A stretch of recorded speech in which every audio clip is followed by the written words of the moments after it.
everyone, welcome to my class. I am Anju Arora and today I am going to start the video lectures of the subject accountancy, class +1. In 11th accountancy, the first chapter is introduction to accounting, and in this chapter we will be going to understand about the concept of accounting, what is the need of accounting, what are the features of accounting, what are the functions of accounting, what is the role of accounting, and everything about accounting. Now first of all we will study what is accounting and why we use this. Okay, तो first of all dear students, हमें पता होना चाहिए कि हम accounting को use ही क्यों करते हैं, अकाउंटिंग क्या है, ये कंसेप्ट कैसे क्रिएट हुआ, how it created, how we use it, why we use it. So the answer is, हर एक बिजनेसमैन कोई भी ना कोई बिजनेस जो भी वो कर रहा है, उस बिजनेस में वो जानना चाहता है कि उसके बिजनेस के रिजल्ट्स क्या हैं. एक टाइम के बाद वो जानना चाहता है कि मैंने अपने बिजनेस में जो भी कैपिटल इन्वेस्ट की थी, उस कैपिटल से मुझे जो रिक्वायर्ड बेनिफिट्स हैं, जो एक्सपेक्टेड बेनिफिट्स हैं, जो एक्सपेक्टेड प्रॉफिट है, वो मुझे मिला या नहीं मिला. ठीक है. इसके अलावा हमारे बिजनेस में डेली रूटीन में बहुत सारी एक्टिविटीज होती हैं, बहुत सारी इवेंट्स होती हैं, बहुत सारी ट्रांजेक्शंस होती हैं, जैसे कि हम कहें उनको, तो ट्रांजेक्शंस होती हैं. उन सभी ट्रांजेक्शंस को अगर एक ह्यूमन बीइंग सोचे कि मैं अपने माइंड में रखकर चलूं, तो नहीं हो सकता. वो अपने माइंड में इतनी सारी डिटेल्स नहीं रख सकता. For example, in your business there may be many transactions. For example, the transaction, first of all you should be familiar about the concept transaction. Now what is transaction? Transaction, the word is made of the two words, that is trans plus action. Trans means by, through, by or through, and action means to do. So transaction means to do and through means जब भी हम कोई काम करते हैं and through, किसी के through करते हैं, तो that is a transaction. Transaction involve the two parties. One is the seller, other one will be the buyer. One is one person, second is some other party. तो कोई भी transaction जो होती है बच्चों, उसमें कोई दो पार्टीज इन्वॉल्व होती हैं जो आपस में किसी न किसी चीज का कोई ना कोई लेन देन करती हैं.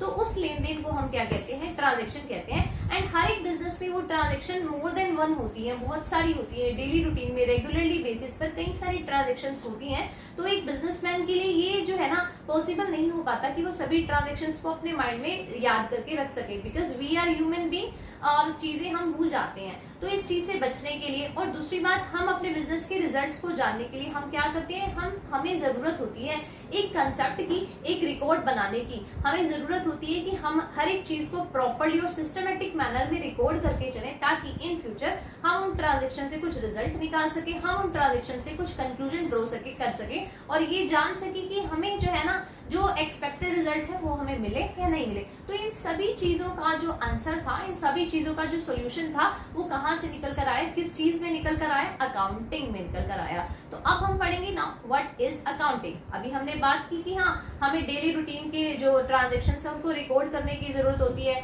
हमें अपने बिजनेस के रिजल्ट्स ड्रॉ करने की जरूरत होती है, सिस्टमेटिक रिकॉर्ड बनाने की जरूरत होती है. तो इन सब चीजों के लिए हमें क्या करना होता है, इन सब चीजों का जो हमें सोल्यूशन मिलता है वो क्या, किसमें मिलता है, अकाउंटिंग में मिलता है. Now we will study the meaning of accounting. Now what is accounting? We will say,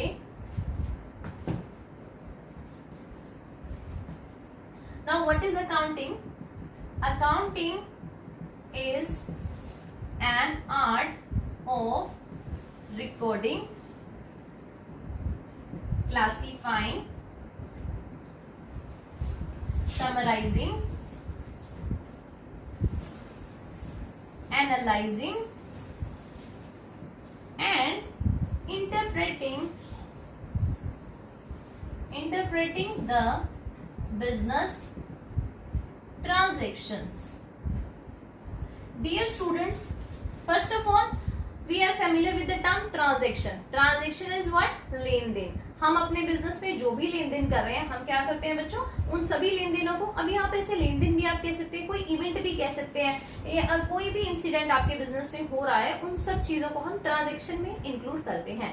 तो ट्रांजेक्शन हमें पता है. ठीक है. अब ट्रांजेक्शन्स को हमें क्या करना होता है, हमें उनका एक रिकॉर्ड तैयार करना है, हमें उनकी एक अंडरस्टैंडिंग तैयार करनी है, हमें उन चीजों को कहीं ना कहीं मेंटेन करके रखना है, so that we can be able to know about the results of those transactions. तो उसके लिए हम क्या करते हैं, हम अकाउंटिंग को यूज करते हैं ना। What is accounting?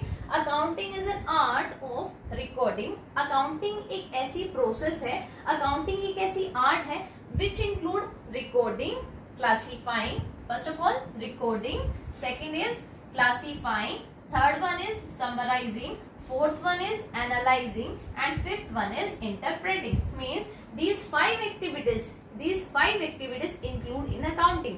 Accounting एक ऐसी आर्ट है जो इन 5 एक्टिविटीज के थ्रू बिजनेस ट्रांजैक्शंस को क्या करती है, रिकॉर्ड करने का काम करती है और उनसे रिजल्ट शो करने का काम करती है। नाउ अभी भी हमें समझ नहीं आया कि अकाउंटिंग होती क्या है, तो हम कहेंगे अकाउंटिंग क्या है, एक ऐसी कॉन्सेप्ट है जो कि ये 5 एक्टिविटीज को इंक्लूड करती है। अब ये 5 एक्टिविटीज क्या है, ये 5 एक्टिविटीज क्या है हमारे पास बच्चों? तो फर्स्ट एक्टिविटी की अगर हम बात करें तो first activity is recording. First activity is recording. Now recording, the concept of recording includes 2 things. First of all identification and the second concept will be the writing. Okay, recording include in identification and then writing. First of all, in our business, whenever there is any transaction is occurred in the business, first of all we will identify the transaction, the type of transaction means first of all, out of all the transaction we will separate those transactions which are of financial nature. Just because in accounting we can record only those transactions which can be measured in money. केवल वही transactions हम accounting में record कर सकते हैं जो कि money में मेजर की जा सकती हैं, लेकिन कोई भी ऐसी transaction which can not be measured in money can not be recorded in the books of accounts. Accounts का ये रूल है, अकाउंट्स बनाने हैं भाई हमें, तो अकाउंट्स बनाने के लिए हम उसमें रिकॉर्ड वही चीजें करेंगे जो यूजफुल है हमारे लिए। और यूजफुल हमारे लिए क्या है, जिनका हम कोई कैलकुलेशन कर सकते हैं। तो हम जिन चीजों का कैलकुलेशन कर सकते हैं वो कौन सी चीजें होती है, मॉनेटरी टर्म्स में होती है। तो that is why we will say recording करने के लिए हमें क्या करना होता है, फर्स्ट ऑफ ऑल ट्रांजेक्शन्स को आइडेंटिफाई करना होता है। To identify that transactions out of all that transactions. हमारे बिजनेस में बहुत सारी ट्रांजेक्शन हो सकती है। फॉर एग्जाम्पल, आपने क्या किया, गुड्स परचेज की, यानी आपने सामान परचेज किया, आपने रॉ मटेरियल परचेज किया, आपने फिनिश गुड्स को सेल किया, इनकी कोई मनी वैल्यू होगी। लेकिन आपने क्या किया, आपने अपना कोई जो है ना एफिशिएंट एम्प्लॉई आपने अपनी कंपनी में जो है आज अपॉइंट किया है, उसकी अपॉइंटमेंट हुई है, ठीक है, एक एफिशिएंट एम्प्लॉई की अपॉइंटमेंट हुई है आपके बिजनेस में। ये क्या है, ये एक ट्रांजैक्शन है, ये एक इवेंट है बिजनेस का, but it can not be measured in money, तो हम उसको बुक्स में रिकॉर्ड नहीं करेंगे। हमारे वर्कर्स के बीच में जो है ना आपस में एक डिस्प्यूट क्रिएट हो गया, जिसके कारण वर्कर स्ट्राइक पर चले गए, लॉक आउट हो गए, इतना कुछ हो गया। But this event is like we cannot record it in books of accounts because we cannot measure this transaction, this event in the books of account. इसका बहुत बड़ा इफेक्ट हो सकता है हमारे बिजनेस पर, but still we will not record this transaction in the books of account because we cannot measure it in terms of money. तो recording की जब हम बात करते हैं बच्चों, तो रिकॉर्डिंग में क्या आएगा, first of all identification, out of all the business transaction we will identify only those transactions which can be measured in money. अब देखिए बच्चों, आपने अगर जो है ना किसी को ऑर्डर दिया, फॉर एग्जांपल आपने किसी को सामान का ऑर्डर दिया, हेलो हाँ जी सर, आप क्या कीजिए, आप हमारे लिए जो है ना 50,000 की गुड्स बुक कर दीजिए, हमारा ऑर्डर जो है तैयार कर दीजिए, हम आपसे खरीदने वाले हैं, ठीक है। सामने वाले के साथ ठीक है, जब तक आप मुझे डाउन पेमेंट नहीं करेंगे तब तक मैं आपकी गुड्स कुछ बुक नहीं कर सकता। हमने सिर्फ ऑर्डर ही प्लेस किया अभी, लेकिन ऑर्डर प्लेस करने के लिए हमने कोई डाउन पेमेंट नहीं किया है, तो हम इसे बुक्स ऑफ अकाउंट्स में रिकॉर्ड नहीं कर सकते। हम नहीं लिखेंगे इसे कि हमने गुड्स परचेज कर ली है या हमने कोई पेमेंट की है, क्योंकि हमारी तरफ से ना तो कोई पेमेंट हुई है, ना ही हमने कोई गुड्स परचेज किया, और इस ट्रांजेक्शन को हम बुक्स ऑफ अकाउंट्स में रिकॉर्ड भी नहीं कर सकते बिकॉज इसमें कोई मनी मेजरमेंट नहीं हो सकता। ऑर्डर बुक किया, ठीक है, उसकी वैल्यू 50,000 रुपीज की बन रही है, लेकिन क्या उसमें कोई मनी ट्रांजेक्शन क्रिएट हुआ, हमने कोई मनी का पेमेंट किया या सामने वाले से हमने कोई चीज साइन कराई, नहीं, कुछ नहीं हुआ ऐसा, तो हम इस ट्रांजेक्शन को भी बुक्स ऑफ अकाउंट्स में रिकॉर्ड नहीं करेंगे, ठीक है। तो रिकॉर्डिंग के अंदर हम बात करें तो क्या बताएंगे, first of all identification and then writing. First of all, out of all that transaction, you will identify only those transactions which can be measured in money, and then you will write those transactions in the books of accounts. So that concept is known as recording. Recording includes identification and writing the transaction, recording the transactions in the books of accounts, and this work of recording, identification and then writing, recording the transaction will be done in a book, that is journal book. Okay, the concept of recording or the function of recording, this function of recording will be done in a book, journal book. A separate book is prepared for this function, that is journal book. Okay, journal book, this is a book in which entries or the transactions are recorded for the first time. तो हमसे question भी पूछा जा सकता है, बताइए name the book in which transactions are recorded for the first time, यानी जिस बुक में ट्रांजेक्शंस को पहली बार रिकॉर्ड किया जाता है वो बुक कौन सी होती है बच्चों, जर्नल बुक होती है।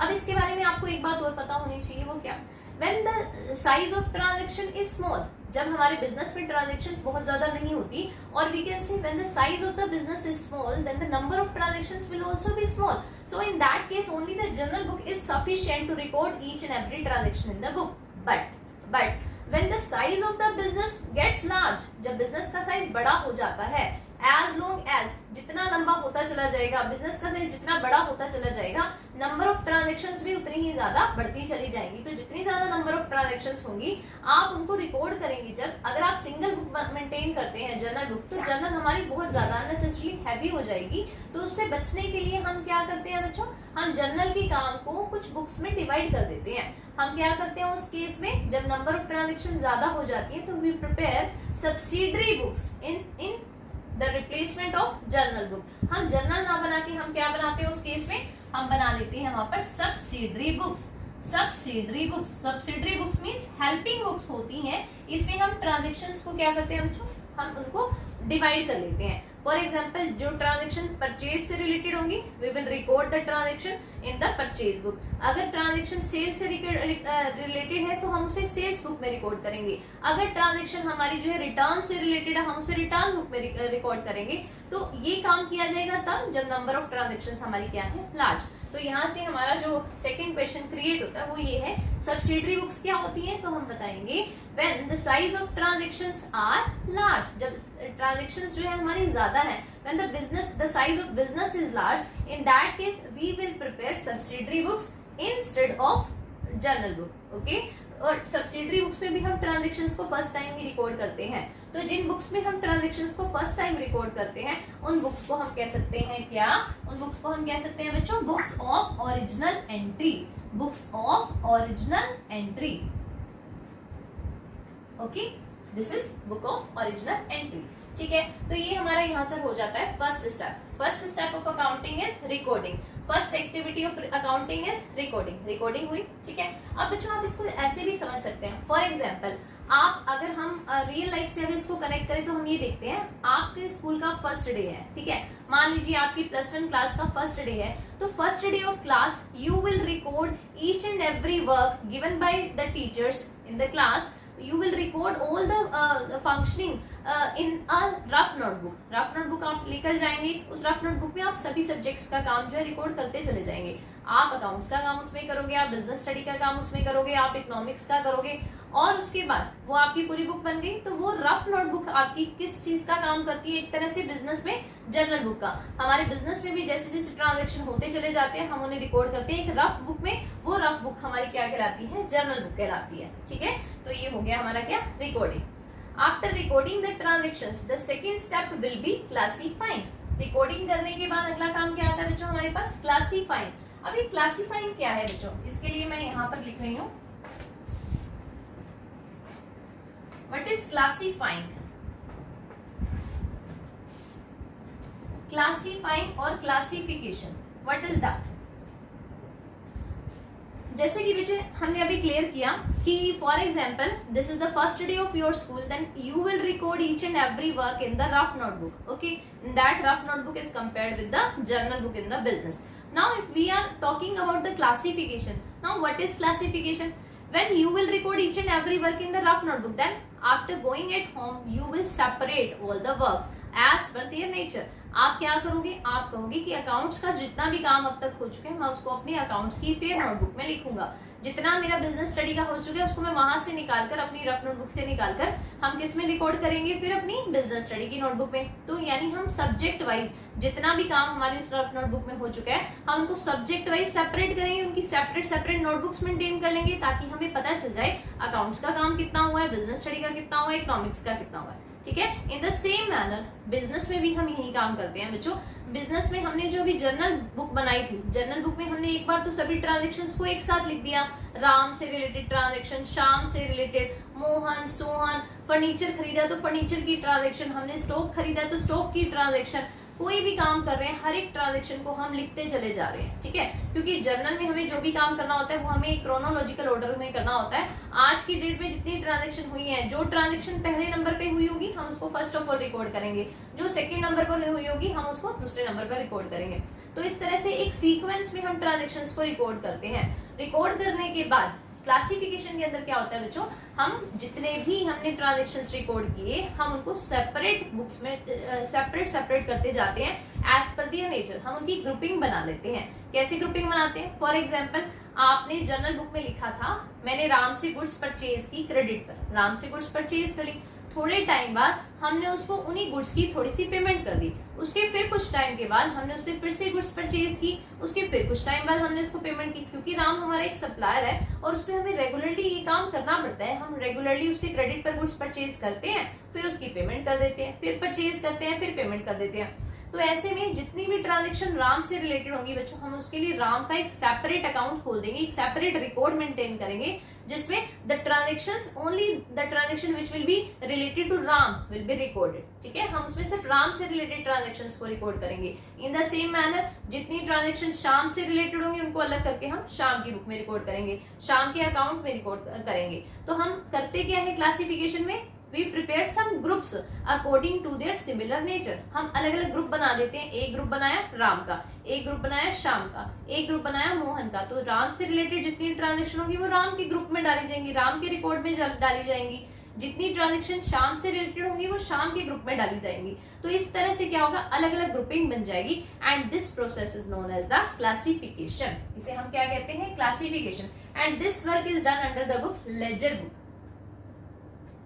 अब बच्चों जैसे ही आपके सामने ये लेजर लिखा हुआ आता है, एक लेजर बुक हम मेंटेन करते हैं क्लासिफिकेशन के काम के लिए, तो लेजर जब हमारे सामने लिखा हुआ आ रहा है इससे हम एक रियल लाइफ से एक एग्जांपल ले सकते हैं, रिलेट कर सकते हैं। कैसे? For example in your school when you go to the receptionist to submit your fees, then the receptionist will be having some register ना, so that register is known as the ledger, ठीक है। उसके हाथ में एक laser रखा हुआ है, वो लेजर में क्या है, हर एक स्टूडेंट का सेपरेट रिकॉर्ड मेंटेन किया हुआ है। एक पेज पर एक स्टूडेंट का रिकॉर्ड, सेकंड पेज पर सेकंड स्टूडेंट का, थर्ड पेज पर थर्ड स्टूडेंट का, और उसमें क्या मेंशन किया हुआ है, इस स्टूडेंट से इतनी फीस लेनी थी, इतना अमाउंट इससे रिसीव हो गया, इतना अमाउंट उसका ड्यू है। ये सारी बातें उसमें रिकॉर्ड में मेंटेन की जाएंगी और स्टूडेंट वाइज रिकॉर्ड की जाएंगी। हर एक स्टूडेंट का सेपरेट रिकॉर्ड उसमें सेपरेट पेज पर मेंटेन किया जाएगा। तो वो भी क्या है, एक लेजर का एग्जाम्पल है, वो भी एक क्लासिफिकेशन है जो बिजनेस में भी की जाती है और जो हम किसी भी ऑर्गेनाइजेशन में जाते हैं तो हर जगह मेंटेन की जाती है। Just because to know about the balance of each and every activity, balance of each and every transaction, ठीक है। आज की डेट में किसी ट्रांजेक्शन का क्या बैलेंस रहा ये जानने के लिए हम लेजर बुक मेंटेन करते हैं, ठीक है। तो ये हो गया क्लासिफिकेशन। क्लासिफिकेशन के बाद बच्चों नेक्स्ट स्टेप जो हमारा आता है वो आता है summarising. Now what is summarising? अब देखो बच्चों आपने लेजर बुक मेंटेन कर ली है, ठीक है। समराइजिंग का काम आ रहा है। अब जैसे कि इसके नाम से क्लियर है, we will prepare summary. In this step we will prepare a summary. हम समरी तैयार करते हैं। समरी कैसे तैयार करते हैं?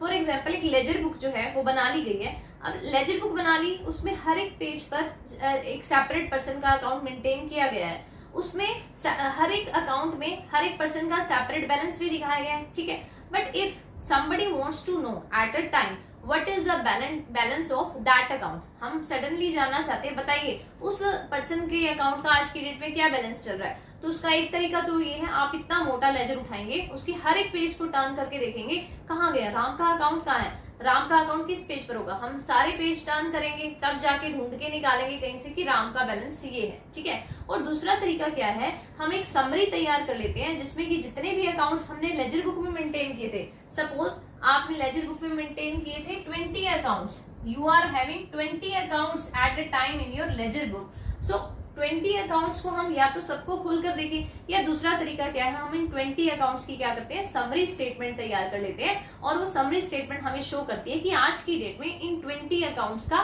बैलेंस क्या है, इनसे हमने कुछ लेना है या इनको हमने कुछ देना है, इनका बैलेंस ड्यू है या हमारी तरफ से कुछ अमाउंट देना ड्यू है, वो चीजें हमें पता चल जाएंगी समरी स्टेटमेंट में। And that summary statement is known as trial balance.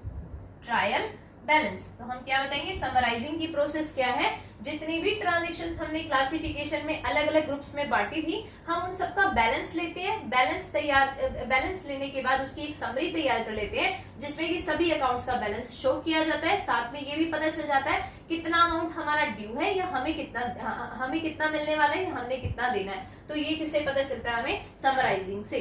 Summarising का काम किया जाता है एक स्टेटमेंट में, that statement is known as trial balance. ठीक है, after preparing that trial balance बच्चों, नेक्स्ट स्टेप इज एनालाइजिंग।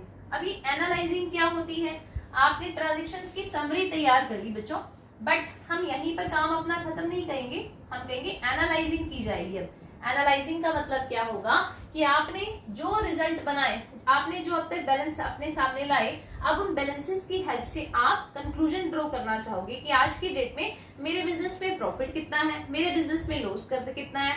ये काम हम करते हैं at the end of the year. एक अकाउंटिंग ईयर के एंड हो जाने पर एक बिजनेसमैन जानना चाहता है कि उसके बिजनेस के रिजल्ट्स क्या हैं, उसने जो कैपिटल इन्वेस्ट की थी उसके ऊपर उसको एडिक्वेट रिटर्न मिला या नहीं मिला, उसकी प्रॉपर्टीज क्या है, उसकी वेल्थ क्या है आज की डेट में, उसको कितना पैसा किसको देना है, कितना पैसा किससे लेना है, एक्सपेंडिचर क्या है, उसके रेवेन्यू क्या है, उसके पूरे साल में क्या उसका रिजल्ट क्या रहे। तो ये जानने के लिए, to draw the conclusions about the financial position and the financial performance of the business, every businessman will prepare final accounts, and this process is known as analyzing. Analyzing means to draw conclusions, to draw conclusions from the records maintained. आपने अब तक जो record maintain किए हैं, हम उनकी help से जब अपने बिजनेस की ट्रांजैक्शंस को एनालाइज करते हैं, उनसे कंक्लूजन्स ड्रॉ करते हैं, तो that process is known as analysing. This process और this step is done under the making of final accounts. हम इसके लिए क्या करते हैं, हम इसके लिए बनाते हैं फाइनल अकाउंट्स। फाइनल अकाउंट्स बनाते हैं हम बच्चों, फाइनल अकाउंट्स के थ्रू हमें पता चल जाता है। अब अभी हम फाइनल अकाउंट्स के पीछे नहीं जा रहे, क्या होते हैं आपको आगे पता चलेगा। फिलहाल आपने इतना जाना कि एनालाइजिंग में हम क्या करते हैं, हमने अब तक जो समरी तैयार कर ली, यहाँ तक काम करने के बाद इन चीजों की हेल्प से हम क्या करते हैं, अपने फाइनल अकाउंट्स बनाते हैं। फाइनल अकाउंट से हमें ये पता चल जाता है कि हमारे बिजनेस के रिजल्ट्स क्या हैं। ठीक है, तो एनालाइज कर लिया। लास्टली हमारे पास आता है इंटरप्रिटेशन। लास्ट स्टेप हमारे पास जो आता है वो आता है इंटरप्रिटेशन, इंटरप्रेटिंग दैट ट्रांजैक्शन। तो इंटरप्रिटेशन का मतलब क्या है बच्चों, ये स्टेप इंटरप्रिटेशन जो है इसके अंदर आता है एक्सप्लेनेशन प्लस कम्युनिकेशन, दो चीजें आती हैं। अब ये दो चीजें क्या है बच्चों, आप बताएंगे कि हमारा बिजनेस जो है ना, हमारे बिजनेस से कई सारी पार्टीज रिलेटेड होती हैं, बहुत सारे लोग हमसे रिलेट करते हैं। For example the supplier from which we are purchasing some goods on credit, the customers to which we are sending the goods on credit. ठीक है, इसके अलावा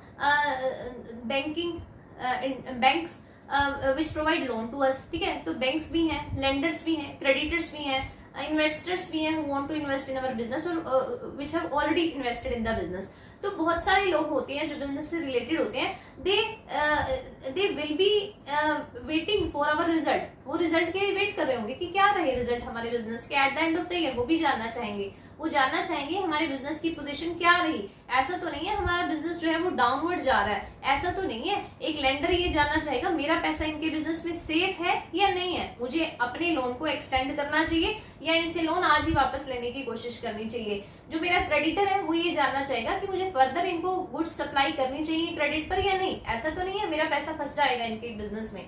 तो ये सब जानने के लिए वो लोग जो है बहुत ज्यादा वेट कर रहे होते हैं इस चीज के लिए भी, वो भी जानना चाहते हैं बिजनेस के रिजल्ट्स के लिए। तो जितनी भी पार्टीज हैं which are related with the business, we will explain to them, हम उनको एक्सप्लेन करेंगे हमारे बिजनेस के रिजल्ट्स। क्योंकि देखो बच्चों, फाइनल अकाउंट्स बन गए, हम उनको डायरेक्टली उनके हाथ में दे दें, ठीक है देख लो ये है हमारे रिजल्ट्स, उनको नहीं पता चलेगा क्या है वो रिजल्ट्स। तो सबसे पहले जो रिजल्ट्स बन गए हम जानते हैं, क्योंकि हमने अपने अकाउंटेंट से वो तैयार करवाए हैं, बट एक लेमैन को नहीं पता कि उसके अंदर क्या लिखा हुआ है, तो हम उनको उनकी लैंग्वेज में वो चीजें एक्सप्लेन करेंगे, उनको कम्युनिकेट करेंगे और बताएंगे कि हमारे बिजनेस के रिजल्ट्स ये रहे। तो बच्चों ये जब सब एक्टिविटीज हम कंप्लीट कर लेते हैं तो ये हमारी क्या हो जाती है, अकाउंटिंग। अकाउंटिंग, अब हम इसका मीनिंग करें तो क्या बताएंगे, accounting is an art of 5 activities. 5 activities include recording. First of all, we will record the transactions. Then we will classify the transaction. Then we will summarize the transaction. With the summary statement, we will prepare the final accounts. We will be able to know about the results of the business, and then we will interpret or we will communicate those results to the related parties. So that is accounting. Okay, students. I hope आपको ये सब चीजें आज की clear होंगी। ठीक है, तो आज के लेक्चर में हम इतना ही करते हैं। नेक्स्ट लेक्चर में हम पढ़ेंगे what are the features of accounting. Thank you students.